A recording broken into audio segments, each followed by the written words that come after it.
एक एमसीबी या miniature circuit breaker के निर्माण के विवरण। इसके दो हिस्से होते हैं। एक इंडक्टर होता है जो सर्किट के साथ सीरीज में जुड़ा होता है। दूसरा एक बायोमेटालिक थर्मो एलिमेंट होता है जो भी सर्किट के साथ सीरीज में जुड़ा होता है। स्विच ऑन करने पर करंट इस हिस्से से बहना शुरू हो जाता है। ये फिक्स्ड कॉन्टैक्ट है और ये मूविंग कॉन्टैक्ट। जब हम स्विच को नीचे खींचते हैं तो ये घूमता है। उसी हिसाब से मूविंग कॉन्टैक्ट फिक्स्ड कॉन्टैक्ट से अलग हो जाता है और सर्किट टूट जाता है।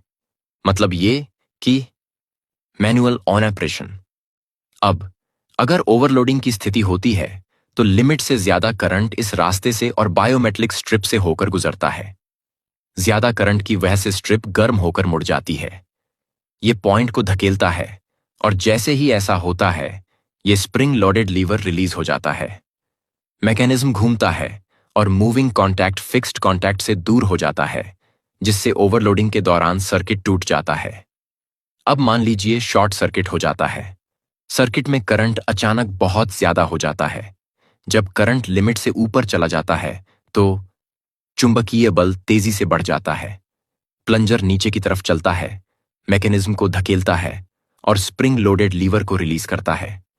मैकेनिज्म घूमता है और संपर्क को फिक्स्ड संपर्क से दूर ले जाता है, जिससे शॉर्ट सर्किट फॉल्ट के दौरान सर्किट टूट जाता है। इन्हें आर्क स्प्लिटर कहते हैं।